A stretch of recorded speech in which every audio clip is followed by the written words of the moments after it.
સમગ્ર દેશની અંદર કેન્દ્રની ભાજપાને આરએસએસની સતત એવી માનસિકતા અને જે રીતે ડોક્ટર બાબા સાહેબ આંબેડકરનું અપમાન કરવું, મહાત્મા ગાંધીની વિરાસતને સતત નુકસાન પહોંચાડવું, એમની સંસ્થાઓ પડાવી લેવી, એ માનસિકતાની સામે આ દેશના આઝાદી જંગના લડવૈયા મહાત્મા ગાંધી, બંધારણના ઘડવૈયા ડોક્ટર બાબા સાહેબ આંબેડકરના અપમાન સામે સમગ્ર દેશની અંદર અખિલ ભારતીય કોંગ્રેસ સમિતિ દ્વારા એક અભિયાન શરૂ કરવામાં આવ્યું છે, જય બાપુ, જય ભીમ, જય સંવિધાન. અને એના ભાગરૂપે તારીખ 2 ફેબ્રુઆરીથી 8 ફેબ્રુઆરી સુધી કોંગ્રેસ પક્ષ દ્વારા, ગુજરાત કોંગ્રેસ દ્વારા રાજ્યના 249 જેટલા તાલુકાઓમાં તાલુકા કક્ષાએ કોંગ્રેસ પક્ષના વરિષ્ઠ આગેવાનો જે તે તાલુકાના વિવિધ વિસ્તારોમાં જશે અને ત્યાં જઈને જે રીતે ડોક્ટર બાબા સાહેબ આંબેડકરનું અપમાન કર્યું છે ભારતીય જનતા પાર્ટીને એમના ગૃહમંત્રી દ્વારા, અને સાથોસાથ મહાત્મા ગાંધીની વિરાસતને જે રીતે નુકસાન કરવામાં આવે ને નાથુરામ ગોડસે સહિતનું મહિમા મંડપ ચાલે છે અને દેશના સ્થાનિક મુદ્દાઓ, અત્યારે દેશ જેની સમસ્યા, મોંઘવારી, બેરોજગારી, અસમાનતા, શિક્ષણનું વેપારીકરણ, ખાનગીકરણ, જીએસટી ના નામે લૂંટ, ગરીબ સામાન્ય અને મધ્યમ વર્ગના લોકો ઉપર ટેક્સ ટેરરિઝમ અને બીજી બાજુ 17 લાખ કરોડ જેટલા ઉદ્યોગપતિઓના દેવા.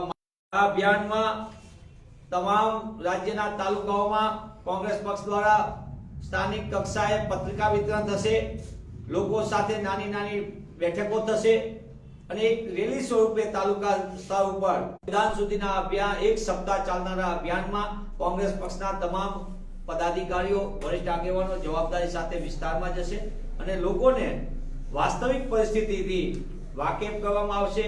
જય બાપુ, જય ભીમ, જય સંવિધાન આ અભિયાનમાં જે રીતે ભાજપા આરએસએસ અપમાન કરી રહ્યું છે અને વિરાસતને ખતમ કરવા તરફ જઈ રહ્યું, એની સામે આ હિન્દુસ્તાનમાં જન આક્રોશ જે રીતનો લોકોનો છે તેને વાકેફ કરવા માટે કોંગ્રેસ પક્ષ લોકો સુધી જશે. ખાસ તો મનીષભાઈ, સ્થાનિક સ્વરાજ્યની ચૂંટણી આવી રહી છે, તેના માટે કયા પ્રકારની તૈયારીઓ?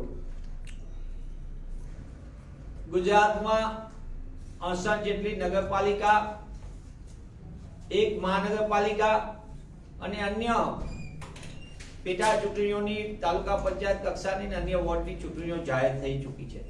કોંગ્રેસ પક્ષ આ ચૂંટણીનો કાર્યક્રમ જાહેર થયો તેને આવકારે છે એટલા માટે લાંબા સમયથી ભારતીય જનતા પાર્ટીની સત્તામાં ટકી રહેવા માટેની એકાધિવાદ, એક અધિકારની જે માનસિકતા હતી તેની સામે એમને વહીવટી રાજ એટલે કે પાટલામાં એમની સત્તા ટકી રહે, એ 12 મહિનાથી 18 મહિના સુધી એ વહીવટી રાજ રહ્યું. ત્યારે લોકતાંત્રિક રીતે જ્યારે ચૂંટણી આવી ત્યારે કોંગ્રેસ પક્ષ સંપૂર્ણપણે તૈયારી કરી ચૂકી છે. અમે છેલ્લા 3 મહિનાથી સ્થાનિક કક્ષાએ લોકો વચ્ચે જઈને લોકોને પડતી મુશ્કેલી એનો સંપૂર્ણપણે અમે જાત અભ્યાસ કર્યો છે.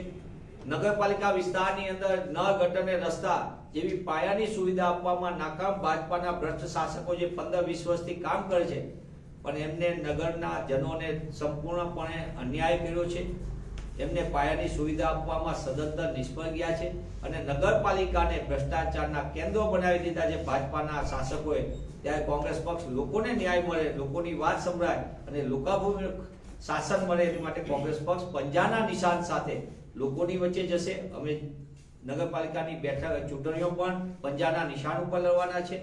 આવતીકાલે કોંગ્રેસ પક્ષના રાષ્ટ્રીય મહાસચિવ અને સંગઠન પ્રભારી માનનીય મુકુલ વાસનિકજી, ગુજરાત પ્રદેશ કોંગ્રેસ સમિતિના સન્માનીય પ્રમુખ માનનીય શક્તિસિંહજી ગોહિલ, વિધાનસભા કોંગ્રેસ પક્ષના નેતા સન્માનીય અમિતભાઈ ચાવડા, ઉપનેતા સન્માનીય શૈલેષભાઈ પરમાર સહિત કોંગ્રેસ પક્ષના વરિષ્ઠ આગેવાનોની પોલિટિકલ અફેર્સ કમિટીમાં, જેમાં એઆઈસીસીના સેક્રેટરી સહિત તમામ લોકો હોય છે, એની એક બેઠક રાજીવ ગાંધી ભવન ખાતે આવતીકાલે મળશે અને આ બેઠકની અંદર આગામી સ્થાનિક સ્વરાજની ચૂંટણી, સાથોસાથ જય બાપુ, જય ભીમ, જય સંવિધાન અભિયાન સહિતના મુદ્દા ઉપર વિસ્તૃત ચર્ચા કરીને કાર્યક્રમને આખરી અમલીકરણ માટે, કાર્યક્રમ તો નક્કી થઈ ગયો છે પણ એના અમલીકરણ માટે સંપૂર્ણપણે કાર્યવાહીને જવાબદારીનું વિસ્તૃત ચર્ચા થશે.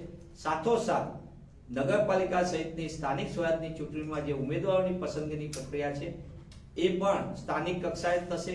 ક્યાંક કોઈ એક કરતા વધુ ઉમેદવાર હશે અથવા તો સ્થાનિક કક્ષાએ સહમતિ નહીં થાય તેવા કિસ્સાની અંદર જ કોંગ્રેસ પક્ષનું પ્રદેશ નેતૃત્વ એનું ચર્ચા વિચારણા સ્થાનિક નેતૃત્વ સાથે કરશે. બાકી ઉમેદવારની પસંદગી પણ સ્થાનિક કક્ષાએ કરવામાં આવશે. મનીષભાઈ, આ સ્થાનિક સ્વરાજ્ય ચૂંટણી ગઠબંધનથી લડવામાં આવશે કે એકલા હાથે? કારણ કે આમ આદમી પાર્ટીના પ્રદેશ પ્રમુખે કીધું છે કે જો આમંત્રણ આપવામાં આવશે તો અમે વિચારણા કરીશું અને ગઠબંધન કરીશું. કોંગ્રેસ પક્ષના અમારા પંજાના નિશાન ઉપર ચૂંટાયેલા વાંસદાના ધારાસભ્ય અનંતભાઈ પટેલે એમનું સૂચન કર્યું છે.